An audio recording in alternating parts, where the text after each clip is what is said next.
یہ وہ لفظ ہیں جو انسان کے دل کو ایک عجیب سکون اور ایک گہرا تسلسل دیتے ہیں۔ سورہ البقرہ کی شروعات ہی کچھ ایسے حروف سے ہوتی ہے جو انسان کے لیے ہمیشہ سے ایک راز رہے ہیں، الف لام میم۔ یہ حروف قرآن میں کئی جگہ آئے ہیں اور انہیں ہم حروف مقطعات کہتے ہیں۔ اس کا اصل مطلب صرف اللہ ہی جانتا ہے۔ حضرت ابوبکر صدیق رضی اللہ عنہ جیسے بزرگ صحابہ بھی جب ان حروف کے بارے میں پوچھا جاتا تو کہتے کہ اس کا اصل علم اللہ کے پاس ہے۔ اس کا مطلب یہ نہیں کہ یہ بے مقصد ہیں، بلکہ اس کا پیغام بہت گہرا ہے۔ یہ حروف انسان کو یہ دکھاتے ہیں کہ قرآن انہی لیٹرز سے بنا ہے جو عام انسان اپنی زبان میں روزانہ استعمال کرتا ہے، الف لام میم۔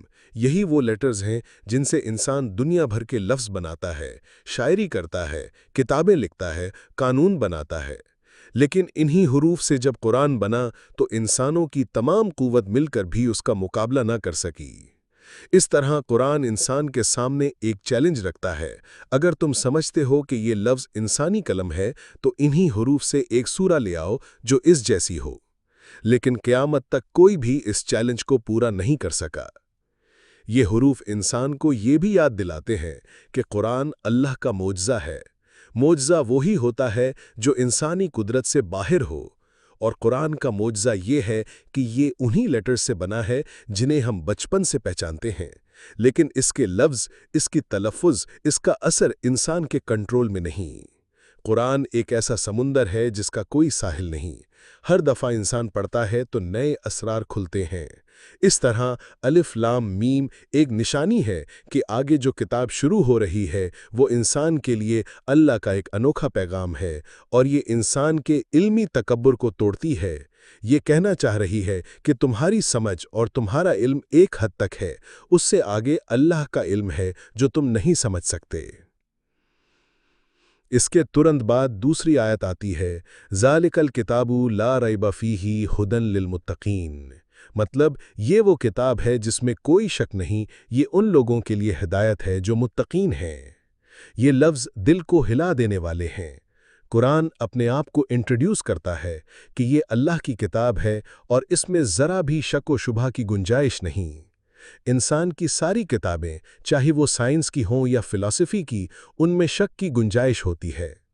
ہر دن نئے تھیوریز آتے ہیں، کل جو سچ لگتا تھا آج غلط ثابت ہوتا ہے۔ لیکن قرآن کے بارے میں اللہ نے خود کہہ دیا کہ اس میں کوئی شک نہیں۔ یہ اس کتاب کا سب سے بڑا دلیل ہے کہ اللہ اپنی کتاب کے بارے میں گارنٹی دیتا ہے۔ یہ لفظ انسان کے دل میں یقین کا بیج بوتے ہیں۔ لا ریب فیہ یعنی کوئی شبہ نہیں۔ یہ لفظ انسان کے ایمان کو ایک مضبوط زمین دیتے ہیں۔ ہر شک انسان کے ایمان کو ہلا دیتا ہے، لیکن جب بندہ قرآن کے سامنے سر جھکاتا ہے تو وہ سمجھتا ہے کہ اب مجھے کسی اور دلیل کی ضرورت نہیں۔ یہ وہ کتاب ہے جو ہر دور، ہر زمانے، ہر سوسائٹی کے لیے ریلیونٹ ہے۔ چاہے ٹیکنالوجی کتنی بھی بڑھ جائے، چاہے دنیا کتنی بھی بدل جائے، قرآن کے لفظ اپنی جگہ قائم ہیں۔ پھر اللہ فرماتا ہے کہ یہ کتاب ہدایت ہے متقین کے لیے۔ یہاں ایک بڑا سوال اٹھتا ہے، ہدایت تو سب کے لیے ہونی چاہیے، پھر اللہ نے صرف متقین کا ذکر کیوں کیا؟ اس کا جواب یہ ہے کہ قرآن اصل میں سب کے لیے ہدایت ہے، لیکن فائدہ وہی اٹھاتا ہے جس کا دل صاف ہو، جو اللہ سے ڈرنے والا ہو، جو متقی ہو۔ متقی کا مطلب ہے وہ انسان جو اللہ سے ڈر کر اپنی زندگی کو سیدھے راستے پر چلانے کی کوشش کرتا ہے۔ جیسے ایک انسان جلن پر چل رہا ہے اور دونوں طرف خطرے ہیں تو وہ بہت احتیاط سے چلتا ہے، اسی طرح متقی دنیا میں رہتا ہے لیکن ہمیشہ اللہ کا خوف اور اللہ کی رضا اس کے سامنے ہوتی ہے۔ قرآن اسی کے لیے ہدایت بن جاتا ہے۔ جو لوگ ضدی ہیں، جو سچائی سے منہ موڑ لیتے ہیں، ان کے لیے قرآن بڑھاوا بن جاتا ہے، ان کی گمراہی بڑھ جاتی ہے۔ اس آیت میں ایک اور گہرا پیغام ہے۔ اللہ نے کہا، ذالک الکتاب۔ ذالک لفظ عربی میں دور کے لیے آتا ہے۔ یہاں اللہ نے یہ لفظ استعمال کر کے یہ دکھایا کہ یہ کتاب بہت اونچی مرتبہ والی ہے، ایسی کتاب ہے جس کا مقام انسان کے ہاتھ سے بہت اوپر ہے۔ جیسے کوئی چیز سامنے ہو تو ھذا کہا جاتا ہے، لیکن کوئی چیز دور ہو تو ذالکا۔ قرآن کو ذالکل کتاب کہنا یہ پیغام دیتا ہے کہ اس کتاب کا اصل مقام انسانی سمجھ سے بلند ہے، اس کی حقیقت انسان کے لیے ایک اسرار ہے اور یہ صرف اللہ کا کلام ہے۔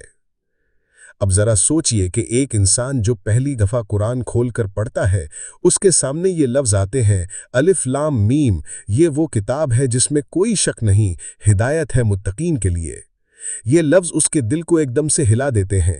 وہ سمجھتا ہے کہ میں اب ایک ایسے سمندر میں قدم رکھنے جا رہا ہوں جہاں صرف اللہ کی رحمت اور ہدایت ملے گی۔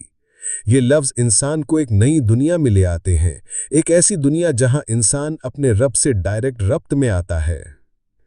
رسول اللہ صلی اللہ علیہ وسلم کے دور میں جب یہ آیتیں نازل ہوئیں تو صحابہ اکرام کے دل میں روشنی بھر گئی۔ حضرت عمر رضی اللہ عنہ کے بارے میں آتا ہے کہ جب انہوں نے قرآن کی کچھ آیتیں سنی تو ان کا دل پلٹ گیا، ان کا قہر و غصہ شفقت میں بدل گیا۔ یہی قرآن کا اثر ہے۔ یہ لفظ صرف لفظ نہیں بلکہ دل کو ہلا دینے والی طاقت ہے۔ آیت 2 میں ہدن للمتقین کہہ کر اللہ نے ایک سیدھا نظام سمجھایا۔ ہدایت پانے کے لیے پہلے دل کو صاف کرنا ہوگا، اللہ کا خوف اپنے اندر لانا ہوگا۔ یہ قرآن ان لوگوں کے لیے گائیڈنس ہے جو اپنی زندگی کو سچائی کے ساتھ دیکھنا چاہتے ہیں۔ جو لوگ ضدی ہیں، جو سچائی سے منہ موڑ لیتے ہیں، ان کے لیے قرآن سے ہدایت نہیں نکلتی۔ جیسے ایک دوائی ہے، وہ اصل میں ہر انسان کے لیے بنائی گئی ہے، لیکن فائدہ اس کو ہوتا ہے جو اس دوائی کو کھلے دل سے یقین کے ساتھ کھاتا ہے۔ جو شک کرتا ہے یا دوائی لینے سے ہی انکار کرتا ہے، وہ فائدہ نہیں اٹھاتا۔ قرآن بھی ایسی ہی دوائی ہے روحانی مرض کے لیے۔ اور پھر سوچئے کہ قرآن نے اپنے آپ کو ہدا کہا، یعنی ہدایت۔ ہدایت کا مطلب ہے راستے کی روشنی، گائیڈنس، وہ نشان جہاں سے انسان اپنی منزل تک پہنچتا ہے۔ دنیا کے راستے اندھیروں سے بھرے ہیں، ہر طرف گمراہی کے راستے ہیں، ہر طرف شیطان کی چال ہے، ہر طرف نفس کی خواہشات ہیں۔ لیکن جو انسان قرآن کو اپنا ہدا بنا لیتا ہے، اس کے لیے ہر اندھیرا روشن ہو جاتا ہے۔ وہ دنیا کے جنگل میں بھٹکتا نہیں بلکہ سیدھا راستے پر چل پڑتا ہے۔ آیت 1 اور 2 قرآن کا ایک ایسا مقدمہ ہے جس میں اللہ انسان کے لیے ایک چیلنج بھی رکھتا ہے اور ایک پیغام بھی دیتا ہے۔ چیلنج یہ ہے کہ ان لیٹر سے تم قرآن جیسا لفظ نہیں لا سکتے۔ پیغام یہ کہ یہ کتاب جس میں تمہیں ذرا بھی شک کرنے کی ضرورت نہیں، بس اس کو اپنا لو اور یہ تمہیں ہمیشہ کے لیے ہدایت دے دے گی۔ اس سورہ کے آگے چل کر اللہ متقین کی صفت بیان کرتا ہے، لیکن پہلے 2 آیتیں ہی ایک مومن کا دل جیت لیتی ہیں۔ یہ اس کے لیے یقین اور تسکین کا سبب بنتی ہیں۔ آج بھی جب انسان قرآن کھولتا ہے اور یہ لفظ پڑھتا ہے، الف لام میم ذالک الکتاب لا ریب فیہ ھدی للمتقین، تو اس کے اندر ایک عجیب روشنی بھر جاتی ہے۔ وہ سمجھتا ہے کہ میں اب اپنی روح کے اصلی نصیب کو پانے والا ہوں۔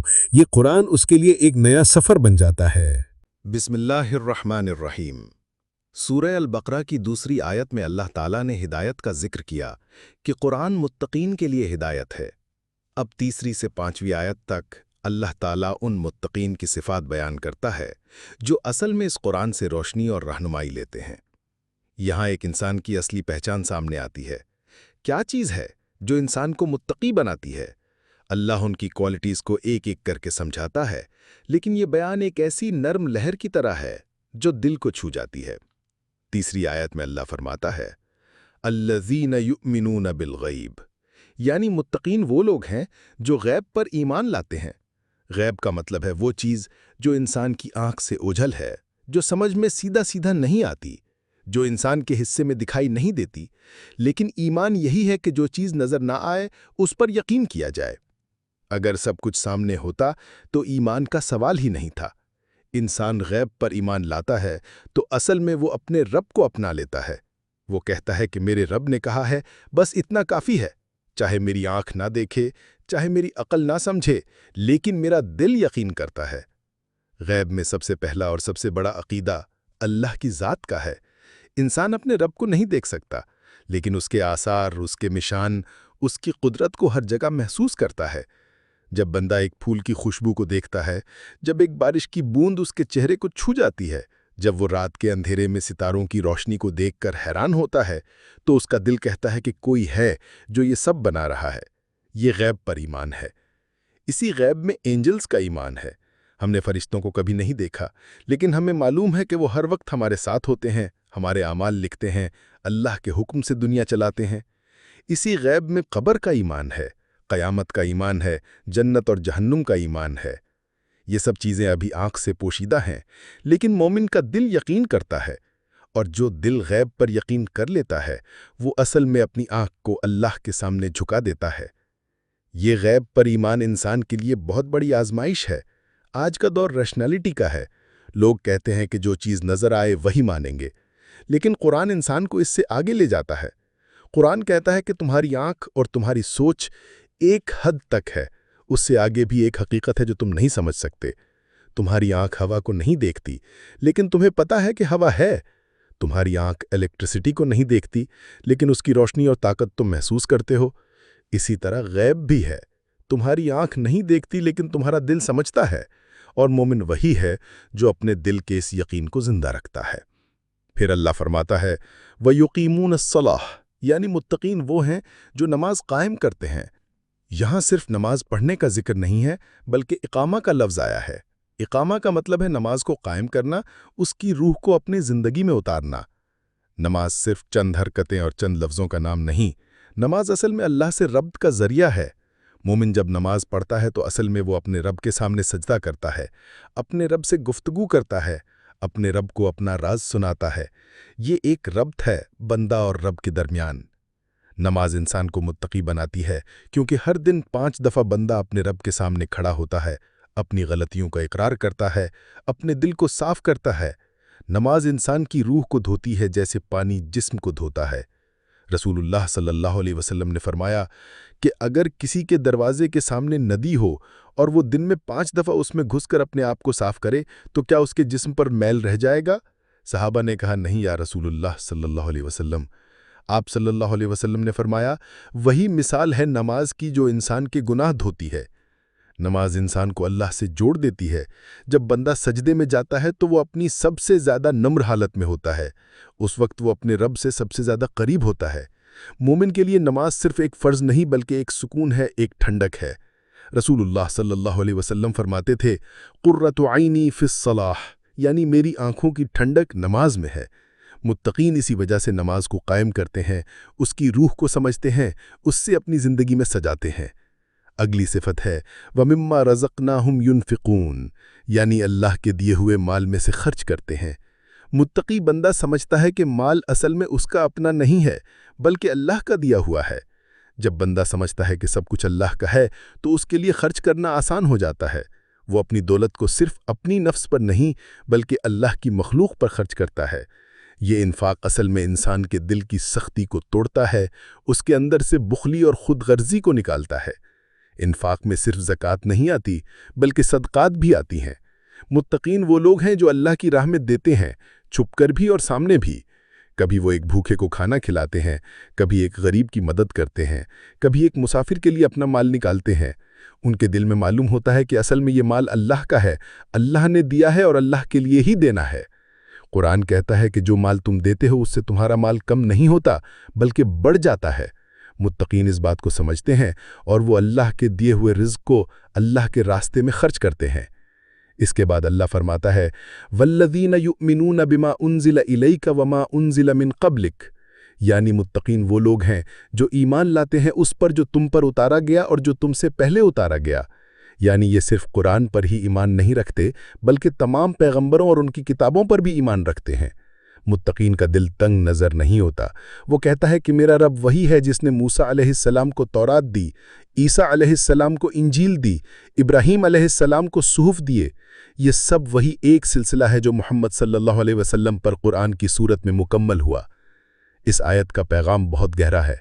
قرآن ایک نئی کتاب لے کر آیا، لیکن یہ پچھلی کتابوں کا انکار نہیں کرتا بلکہ یہ کہتا ہے کہ قرآن ان سب کو کنفرم کرتا ہے۔ متقین کا ایمان ہمیشہ جامع ہوتا ہے، وہ صرف ایک نبی کو نہیں مانتا اور دوسرے کو نہیں، بلکہ وہ کہتا ہے کہ ہم سب پر ایمان رکھتے ہیں، یہی اصل ایمان ہے۔ اور آخری صفت آیت 5 میں آتی ہے وَبِالْآخِرَةِ هُمْ يُوقِنُونَ، یعنی وہ آخرت پر یقین رکھتے ہیں۔ آخرت کا یقین مومن کا سب سے بڑا سہارا ہے۔ یہ یقین انسان کی زندگی کو بدل دیتا ہے۔ جو بندہ یقین کرتا ہے کہ ایک دن اس کو اللہ کے سامنے کھڑا ہونا ہے، اس کے اعمال کا حساب دینا ہے، اس کے لیے جنت یا جہنم طے کرنا ہے، وہ بندہ اپنی زندگی کو ضائع نہیں کرتا۔ یہ یقین اس کی زندگی کا نظام بدل دیتا ہے۔ آخرت کا یقین انسان کے دل میں اتنا ایک چیک اینڈ بیلنس رکھتا ہے جو پولیس یا قانون بھی نہیں رکھ سکتا۔ جب بندہ سوچتا ہے کہ اللہ مجھے دیکھ رہا ہے، ایک دن مجھے اپنے رب کے سامنے کھڑا ہونا ہے، تو وہ ہر گناہ سے بچنے لگتا ہے۔ وہ صرف دنیا کی خوشی کے لیے نہیں رہتا، بلکہ وہ آخرت کی خوشی کے لیے اپنی زندگی گزارنے لگتا ہے۔ اس یقین کی وجہ سے بندہ دنیا کے دکھ سے گھبراتا نہیں، کیونکہ اس کو معلوم ہے کہ اصلی زندگی آخرت کی ہے۔ یہ سب صفات یعنی غیب پر ایمان، نماز قائم کرنا، مال خرچ کرنا، سب پیغمبروں اور کتابوں پر ایمان لانا اور آخرت پر یقین، ان سب کو ملا کر متقی انسان کی تصویر بنتی ہے، اور اللہ کہتا ہے کہ یہی لوگ اصل میں ہدایت پر ہیں اور یہی لوگ کامیاب ہیں۔ کامیابی کا اصل معیار دنیا کی دولت، شہرت یا قدرت نہیں، بلکہ اللہ کے نزدیک یہ صفات ہے۔ جس انسان کے اندر یہ ہیں وہی اصل میں کامیاب ہے، چاہے دنیا اسے نادر کرے۔ بسم اللہ الرحمن الرحیم۔ سورہ بقرہ کی پہلی آیتوں میں اللہ تعالیٰ نے ہدایت کا ذکر کیا تھا کہ قرآن متقین کے لیے ایک روشنی ہے۔ پھر ان متقین کی صفات بیان کی گئیں جو غیب پر ایمان لاتے ہیں، جو نماز قائم کرتے ہیں، جو اللہ کے دیے ہوئے مال میں سے خرچ کرتے ہیں، جو سب پیغمبروں اور ان کی کتابوں پر ایمان لاتے ہیں، اور جو آخرت کے دن پر یقین رکھتے ہیں۔ اللہ نے ان کی تعریف کی اور فرمایا کہ وہی لوگ اصل میں ہدایت پر ہے، وہی لوگ اصل میں کامیاب ہیں۔ اب اس کے بعد اگلے دو آیتوں میں اللہ تعالیٰ ایک دوسرے گروہ کا ذکر کرتا ہے، اور وہ ہیں کافر۔ اللہ نے پہلے متقین کی تصویر کھینچی، اب کافروں کی تصویر سامنے رکھتا ہے تاکہ انسان سمجھ جائے کہ قرآن کے سامنے اصل میں دو ہی راستے ہیں، یا تو بندہ ہدایت کو اپنا لیتا ہے یا پھر وہ انکار کر کے اپنی آخرت کو تباہ کر لیتا ہے۔ اللہ فرماتا ہے ان الذین کفروا سواء علیہم اانذرتہم ام لم تنذرہم لا یؤمنون، یعنی جو لوگ کفر کر چکے ہیں ان کے لیے برابر ہے کہ تم ان کو ڈراؤ یا نہ ڈراؤ، وہ کبھی ایمان لانے والے نہیں ہیں۔ یہ آیت ایک بہت گہرا پیغام دیتی ہے۔ کفر اصل میں صرف ایک عقیدے کا انکار نہیں ہوتا، بلکہ ایک پوری سوچنے سمجھنے کی روایت ہے۔